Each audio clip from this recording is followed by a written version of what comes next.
All right, ladies and gentlemen, welcome to Bleacher Report. We are talking Justin Verlander, possible trade destinations, possible trade packages.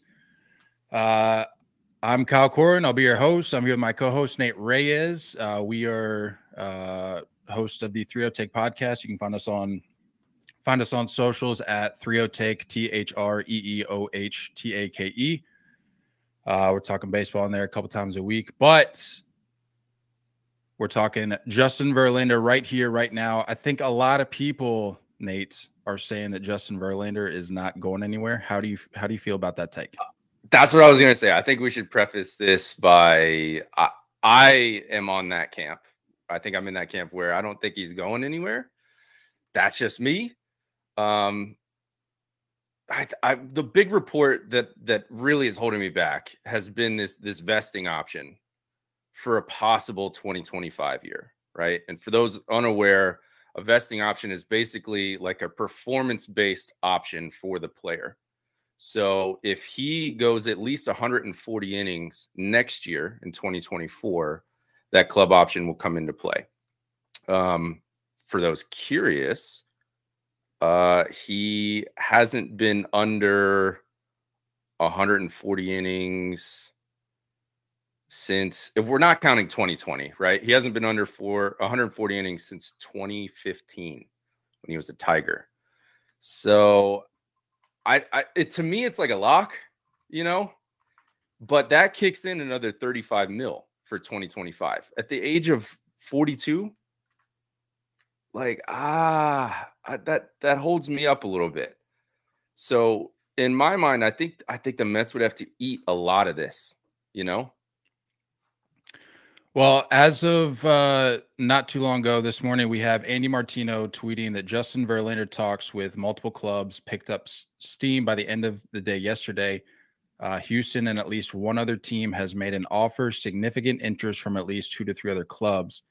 And since then, we've had a tweet come out from John Morosi saying, update on Justin Verlander. Sources say the Astros, Dodgers, Braves, and Orioles are all involved.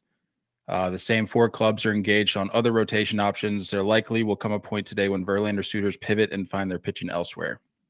And even since then, we've had a report come out saying that the Braves and the Padres are in the mix here. So which of these would you safely eliminate? Can we this might hurt some feelings from Braves fans. Can we just go ahead and safely eliminate the Atlanta Braves? I was going to eliminate the Padres. And the Padres. Can we just eliminate these two mystery teams? Can we just acknowledge that these are both rumors to run up the price tag? Like, can we just go ahead and do that right now? I think it's got to be. It's got to be. You know what I mean? Like, if you're competing, and pretty much everyone except the Padres are contenders, legit contenders, I would run up that price tag for other people. You know what I mean? Like, if you feel like you're not willing to offer that amount, I would try to run it up by tossing in heavy favorites like the Braves. But you look at the Braves, like, it doesn't make sense to me. I know you want to toss them out. I'm quicker to toss the Padres out. Like, that's fair. Yeah, sure. Like, come on. What are we doing? It's been a down year. Padres have been toast.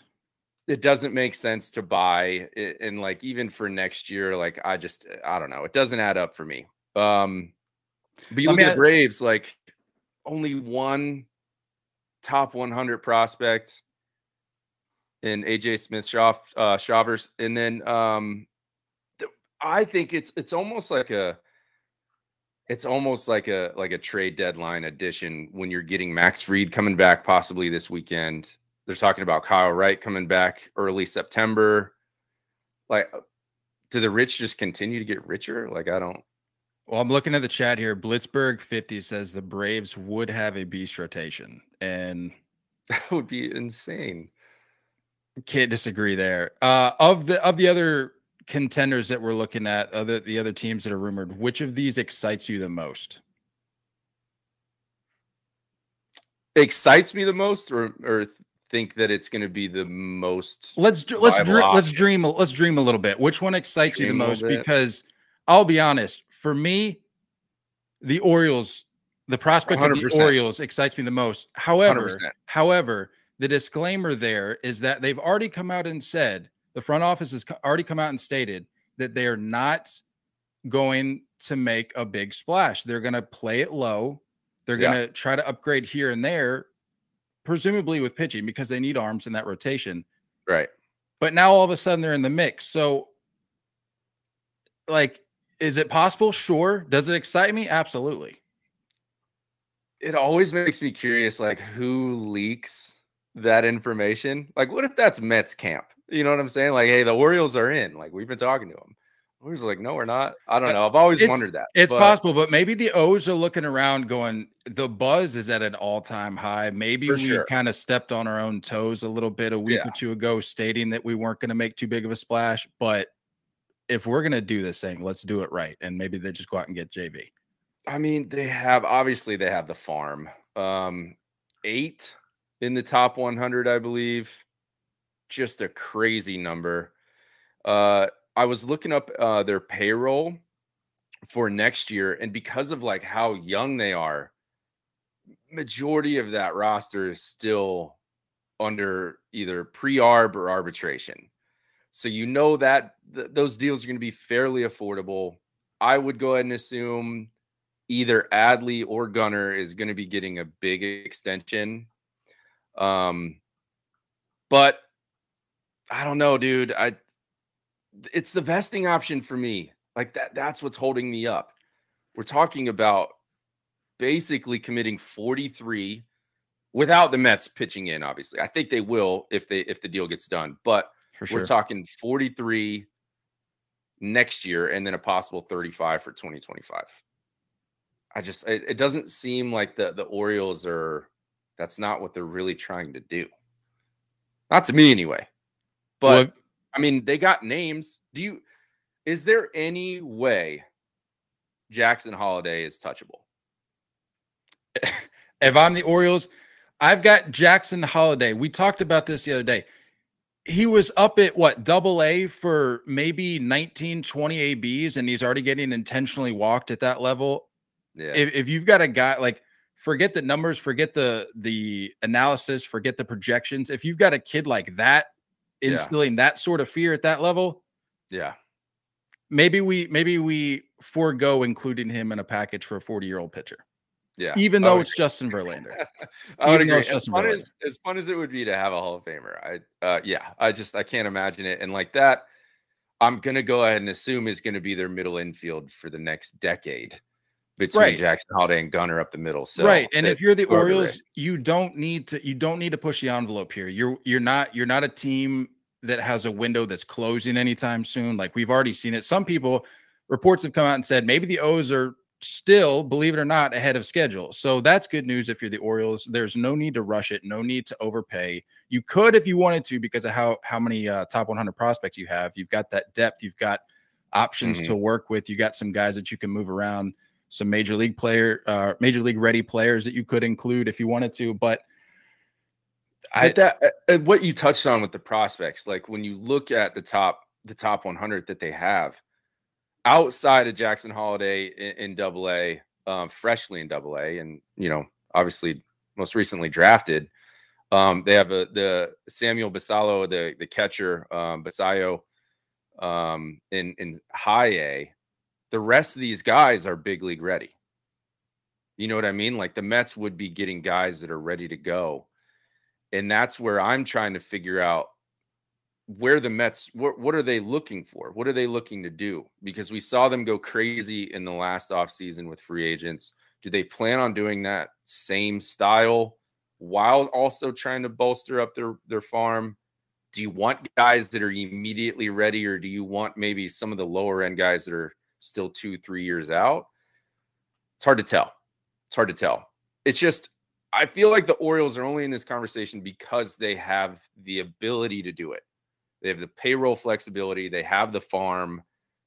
It seems like the Orioles don't need it or want to. But I need the O's to do something. It would be sick. I It would said be in the sick, off trust me. season, I said that like there's no second guessing here. There's no like maybe they do something this year. I think the majority of rational minded baseball fans could look at the O's this offseason and go, they're going to do something special this year. It's just a matter of to what extent. They didn't make the kind of splash that I was hoping for this offseason. People can laugh all they want. I still thought Trey Turner could have fit in there somehow. Don't ask me how. I'll go to my grave thinking that they missed out there. Maybe it was for the better based on how he's doing. But I need the O's to do something. If for whatever reason the O's aren't legitimately in this mix, though, talk to me about the Astros. That's where it gets tricky too, because like we heard that report that Verlander would be open to going back. Same thing though, they're kind of in that camp with the Braves. They don't have a ton of options in the farm system. Only one with Drew Gilbert in the top 100. He's at the AA level right now. His ETA is supposed to be 2025. That to me, it's like the less the Mets are getting back, the less money they're going to put towards Verlander. You know what I mean? Like if the Astros are able to fulfill everything the Mets are asking for, they're probably willing to eat quite a bit of that money. Stevie Cohen clearly doesn't care. That's all chump change to him. So I would say maybe just because it can kind of add up. And then I was looking at their payroll situation for next year. They have 20 million coming off. So like if the Mets could cover half that, you could argue with Neris, Maldonado, and Brantley coming off the books for the Astros. That's 20 million right there. Like you're kind of getting him for free somewhat ish. Making a run this year. He's comfortable there. And I think that would be a breath of fresh air for the Astros too, because they've had their struggles, and every team is prone to this. I mean, as we all know, 162 games, that's a long season, but they've had their run-ins with some injuries. Obviously, Luis Garcia earlier this year, Framber Valdez, I believe, has missed some time, missed some starts here and there. So not only would you be getting a guy, a future Hall of Famer in Justin Verlander, but you'd be, as we just talked about, and as everybody knows, you'd be getting a reunion there. And I know you and I have had this conversation, but when you have these reunions, which seems to be a trend at this trade deadline, a lot of guys going back home for whatever length of time. With those reunions, the wheels get spinning that much quicker. If you get a guy that's going back to a place that he's spent time at, that he's comfortable with, it's kind of been the theme at this deadline, right? Right. The wheels get turning that much quicker. There's less of an onboarding process. So that probably has some appeal. My only question is how much is Kate Upton playing into this? Just as a little side tangent here. That's a valid. It's a legitimate question that needs to be addressed because you look at Freddie Freeman, not to go off on the tangent here, but you look at Freddie Freeman, you'd be insane to think that Chelsea Freeman did not have a hand in that decision. You don't think Chelsea Freeman wanted to go out there with her operation, her company, whatever she has going on out there? You didn't think LA seemed that much more appealing? Not saying that would be the case for Kate Upton, but something to consider. Yeah, I mean, and they said they're happy in New York, but she is like, I mean, look, happy wife, happy life. I think everybody knows that. So, yeah, I would say that's got to be a part of the decision making. You know, is she down to go back to Houston? Because it's not just a rental. It's most likely going to be next year. And like, I think the only reason Verlander is entertaining waiving the no trade clauses for another ring, right? And I think that's where this conversation, it feels like this has really picked up storm, like specifically in the last 3 or 4 days. You know what I mean? Once Scherzer was shipped out, JV's like, hey, what's our vision here in Queens? Like, what are we thinking of doing moving forward? So yeah, I mean, I get it. I understand.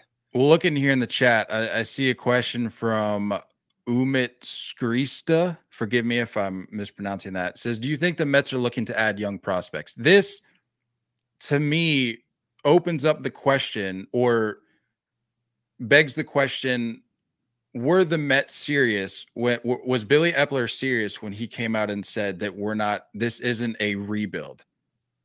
Because if so, then that determines the likelihood of whether or not they ship JV out. Because if it's not a rebuild, but yet you send him out, are prospects going to be what you want in return? Are you going to be looking for something that can like we're saying, get the wheels going a little bit that much sooner? In my mind, like I've heard the side of it that it seems like the Mets are trying to copy and paste what the Dodgers have been doing. And the Dodgers have been willing to spend whatever money they need to spend in free agency and also build the farm, right? And then you have those trade chip pieces. So that seems to be what they're doing. If you can get young talent back and then still go and get dudes, I think they're happy. I think that's what the Mets are trying to do. To me, I think they hold a lot of the ability to negotiate this, right? Like they don't have to leverage. They don't have to move them. Sure. So, I mean, it's like put up or shut up. If you don't have what we're looking for, then we're good. And I think something else worth talking about or taking into account here is the fact that between the two, I think it's safe to assume that Justin Verlander is more inclined to sticking around as opposed to Max Scherzer, who obviously has already made his way to Texas. That relationship there, especially towards the end, you and I have talked about it, post-game pressers. Max Scherzer did not seem happy. Justin Verlander, however, seems very open to sticking around. He just wants to know what the deal is moving forward. Right. Are we going to go for it again next year? And I'll give it to him. Like people can say, well, he's just after the money. He wants to collect his bag. He's gotten that. I personally, I genuinely believe that at this point in his career, he just wants another ring. And if that's the case, maybe a team like the Braves would be appealing to him. As nice as it would be to have the reunion in Houston, maybe he's looking at Houston right now and going, I just don't know if that's a complete enough product. As well as they've played, given injuries and this and that, maybe he's just really wanting to commit to something that has that much more of a likelihood of resulting in a ring. To bounce to the chat real quick, Alex Baseball 2 threw out an offer that I am somewhat intrigued by. AJ Smith-Shawver, Vaughn Grissom, and Kyle Wright for Justin Verlander. I just don't know how much Vaughn Grissom fills a hole for the Mets. I see a lot of people writing Vaughn Grissom off, and I have to say, I mean, is it not too early? Like, come on, let's be a little more reasonable here. Is it not too early? Braves have been spoiled, dude, with the young talent. They're impatient. Yeah, like Braves fans crack me up, man. Like if young talent doesn't come up and it immediately is like a 40-40 threat, it's like, well, this guy sucks. Let's get him out. Let's ship him out of town. Let's go get somebody else. And we'll give him a bag of chips because that's all the Braves pay their players in, as a bag of chips and maybe $5 for like a local Starbucks drink or something. Sure. The highway robbery. I don't know what kind of black magic they got going on down there, but I don't know. To me, that could potentially be a little bit of an overpay. I mean, I like it. Like I think that would certainly get it done. But are the Braves willing to give that up? It does. I don't know. I don't see it. It just doesn't make sense to me. It's not like they need it. I think they're in a position where it's little pieces, like they did last year. Eddie Rosario, Jorge Soler. Like we've seen these moves that they've made where it's just like a little, don't rock the boat too much and just, let's go get it. Yeah. The more I think about it, I don't think it would be worth it to give all that up, because at that point you're you're raking in the spoils. Like you've proven that you're the best team in baseball to this point in the season. At that point, you're all but locking down a ring. But you can also look at yourself in the mirror and go, we're capable of doing that without a Justin Verlander. So why mortgage even a fraction of our future to go out and get a guy that may or may not be his vintage self? It's like a surplus too. Like it's not even something that it's a big hole for them. It's exactly what I'm saying. But then you're in that hole 2 years down the road from now. So yeah, as sexy as the Braves would be to get this done, I don't see it. Let's kick the tires. You want to kick the tires on the Padres a little bit? Now, I know we tossed them out, and I know it's like I don't. You don't want to kick them. I don't want to spend any time on the Padres. Top 100 looks good, man. I don't know. The only thing that irritates me about the Padres is that the coffin was essentially shut, and then they go out and sweep the Rangers. Come on. Make it a little easier on yourselves. Make it a little easier on the people that are tracking the trade deadline, and just bow out gracefully. Don't go out and do what you did to the Rangers and give us like even the slightest sliver of hope. I hate it. And you and I both. What they do. This is what they do. Look, we got to break the news to our viewers here. You and I both had them winning the World Series this year. Oh, true, for sure. I think a lot of people did. Doesn't look to be the case, but if for whatever reason they decide to be buyers at this deadline, as much as I'd like to just rule them out of these JV sweepstakes, I don't know. I'm still convinced that they're a decoy being used to drive up the price tag at this point. I mean, they're currently 3 games under 500. They're 8.5 back in the division. I think we can call that basically gone. Oh, absolutely. 5 back in the wild card. Okay, that's the number you got to keep an eye on. Is hanging stage, right? But is hanging on to is the decision to hang on to your current roster, who, as we all know, has drastically underperformed this year, hanging on to those guys, possibly going out and getting yet another piece in addition to all the moves you made this offseason, and possibly going to get Justin Verlander. Is that going to be enough to close that gap and to push you to the finish line? I personally don't think so.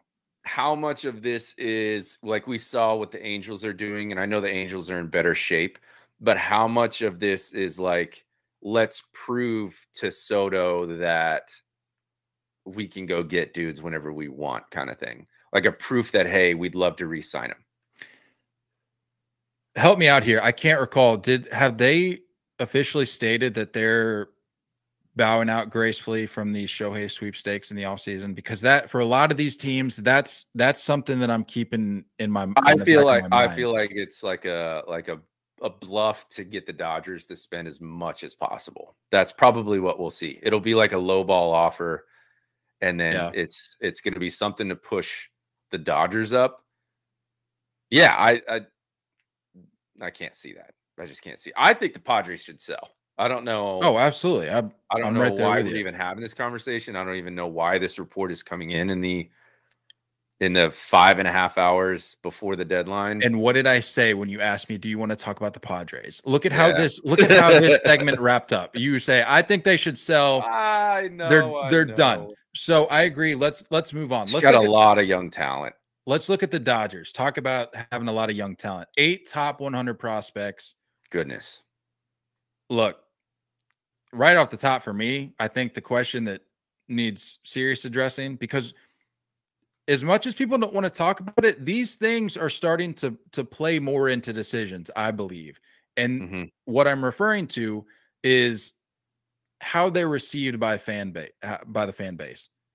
Like that used to not really be a thing because people, like fans in general, were like somewhat reasonable, regardless what players did. But now, like, it's like gloves are coming off. Like fans will let you know. And I'm curious what a reception for a guy like Justin Verlander would be in LA based on 2017. The Dodgers need to do something though. Like if it's not Verlander, it's got to be either Eduardo Rodriguez or Michael Lorenzen. Like they have to add to this staff. They are broken, battered, bruised. The Dodgers got to do something. But you mentioned like they have a plethora of guys in the top 100. Most of them at that AAA level, ready to go. I would say ready to go, especially for teams that are out of it, i.e., Mets, Tigers, right? So get these guys up, get them going. Cartaya, I mean, like, do you see that? That's a AA catcher, 19th overall in MLB prospects. Will Smith is kind of long term, but at the same time, you've seen Dodgers go with this like dual catcher route. So that's a maybe. They have another catcher, Dalton Rushing, who's in high A. He's ranked 46th overall. Gavin Stone. We've heard that name a little bit as a pitcher. I mean, they've got guys that they can move. It's just insane to me. This is what they do every year. And this is what the Mets are trying to copy and paste. This is what they want. So I think the Mets would probably eat a decent amount of money to get at least two of these guys. At least. The rotation, when you look at it, would be nasty. Sure, but that's with the assumption that the young help that they've been relying on continues to provide them that help and that support. Yeah. I mean, they've been dinged up this year. Kershaw, Arias, guys beyond those two, like Arias has been super roller coaster, and it seems like Bobby Miller's kind of coming back down to earth a little bit too. Yeah, Emmett Sheehan, Bobby Miller. I mean, you've had to dip into the well a little bit. I mean, fortunately for the Dodgers, that well runs deep, but you need, to your point, I think you need to do something beyond Lance Lynn, because if Lance Lynn can be his old self, great. I still don't think that's enough. The problem is with the Dodgers, this whole season, my belief has been, after seeing how they handled their offseason and laying relatively low, especially with the shortstop market, we thought that maybe they would land a big splash there. They really didn't, going with Miguel Rojas. I think maybe as good of a fit as he might be out in LA, ignoring the reception he might receive. Yeah. I just don't know if they're willing to take on that money, because at this point, it's abundantly clear that they're going all in on Shohei. And I know I keep saying Shohei, but like, that's a factor that you have to take into account with a lot of these big teams. I get it, but I think their payroll's in really decent shape next year. More decent than you would guess. I think they'd be able to add and still be just fine. I'm going to look it up real quick. Let's see. While you're doing that, I got a little nugget for this rotation. For those that are curious, that maybe don't follow the Dodgers all that closely, the Dodgers rotation this past month, July, was historically bad. They had a 6.18 ERA. Dodger starters had a 6.18 ERA during the month of July. That is their second worst starting pitcher ERA in a month. Second worst in franchise history since World War II. So something to consider when you're asking the question, is Lance Lynn enough? Because quite frankly, I don't think it is. No, because we've seen like the lows of Lance Lynn they're pretty low. Very low. But then he goes out and puts up 17, 18 strikeouts in a game. It's weird. It makes no sense. All that to say, it is weird. Is Verlander the answer then to help those rotation woes? Possibly. But I think they would be okay going out and get a guy like Jack Flaherty. Yeah, I like that. Where it's just a super low flyer, basically. Right. You're bolstering the rotation a little bit, but you're also keeping crazy money off the books for next year for Shohei. Yeah, understandable. Speaking of books for next year, their projected payroll before arbitration deals, you're looking at 118 mil. There's plenty of room there. And you have a lot of guys that you could arguably walk away from. Club options on Max Muncy, Joe Kelly, Blake Trinan, Daniel Hudson. That's totaling 20, almost 30 mil, 25 mil, basically between club options. So they could free up some space. If you're the Mets, you got to be kind of chomping at the bit if the Dodgers are legit. Veterans Rock Like that one. rhyme. Sprinkle that in. Veterans Rock one in the chat says Dodgers will give up anyone not named Bobby Miller. I think, to your point, although he may be coming back down to earth a little bit, that's a dude. That is a dude. And he's real. I think that is very much a name that you want to protect, you want to hang on to. So yeah. We Wrap are it up here with the chat, just to kind of run through these poll questions that we have in here.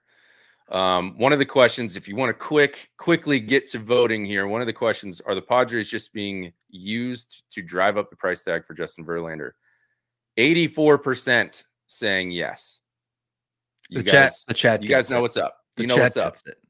And then the other question is, will Justin Verlander stay a Met? Get this, 68% saying no. I think he's gone. Not stay a Met. I think he's gone, man. There's a lot of smoke here. There's a lot of smoke here. I'm waiting to see if there's fire. Dude, a lot of these prospects that we just talked about, that could make for a bright future for the New York Mets. The ship is sinking in Queens. It's been sinking for a number of years now. It's not going to change this year, as we very well know. Ship him out. Set yourself up. Try it again. Stevie Cohen will be back at it this offseason. You can guarantee it. And just try your luck again next year. Checkbook is ready. That's that about wraps up our time. Appreciate y'all hanging out with us again. My name is Kyle Corwin. This is my co-host Nate Reyes. We host the 3-0-Take podcast. Check us out on whatever platform you listen to podcasts on. Check us out on YouTube. If you enjoyed what you saw today, be sure to let us know. Hit us up in the DMs on socials. Our socials are 3-0-Take, THREEOHTAKE. Attaboy. There we go. And come say hey, man. Hopefully we got some new followers in here, some new folks that just want to talk ball. That's what we do, and we enjoyed the opportunity to talk here on Bleacher Report for about half an hour or so on some Verlander trade packages. So we appreciate you all hanging out with us, and enjoy the rest of the trade deadline. Yeah. Thanks, guys.